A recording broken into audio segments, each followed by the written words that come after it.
Shalom, saudara dan saudara yang terkasih dalam Tuhan kita Yesus Kristus.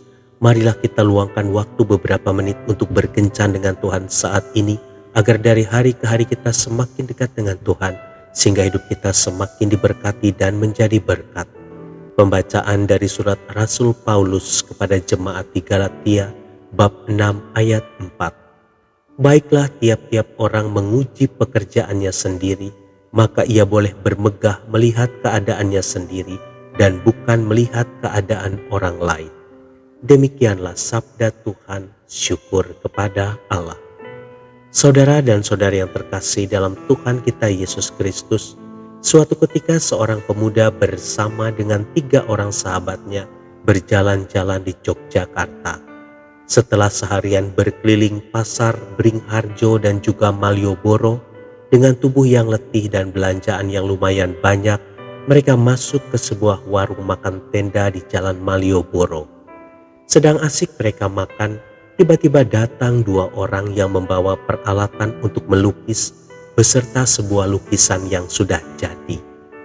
"Mas, mau dilukis tidak? Hasilnya bagus, persis aslinya," kata salah seorang pelukis tersebut. Karena pemuda tersebut menyukai karya seni seperti lukisan, maka ia pun melakukan tawar-menawar.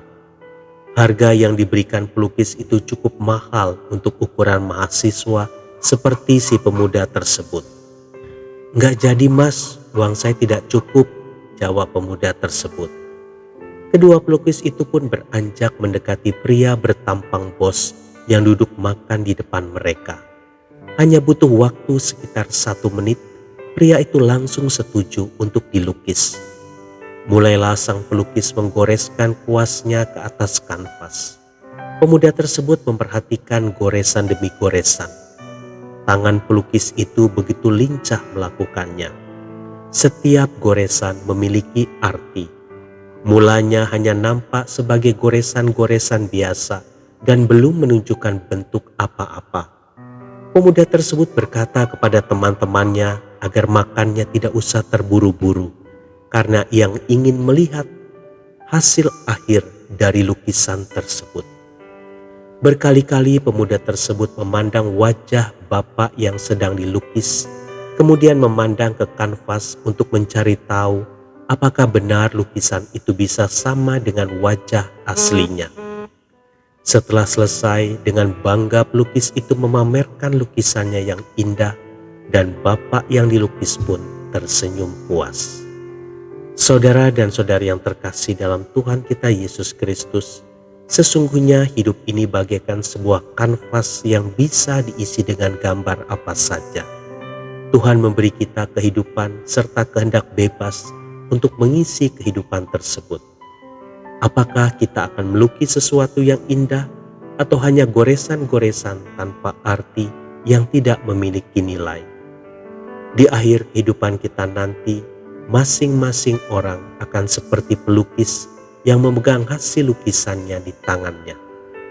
Mereka yang sudah menjalani kehidupan ini dengan benar akan bangga serta berkata kepada Tuhan, "Tuhan, saya mempersembahkan kepadamu apa yang sudah saya lakukan." Sementara mereka yang mengisi hidupnya dengan hal-hal yang buruk akan tertunduk malu dan takut serta berkata, "Ampuni saya tidak berani memandangmu karena banyak kejahatan yang saya buat." Tuhan Yesus memberkati. Marilah kita berdoa dalam nama Bapa dan Putra dan Roh Kudus. Amin. Tuhan Yesus, pimpinlah aku agar selama hidup di dunia ini aku menghasilkan sesuatu yang berguna dan menyenangkan hati-Mu. Amin. Dalam nama Bapa dan Putra dan Roh Kudus. Amin.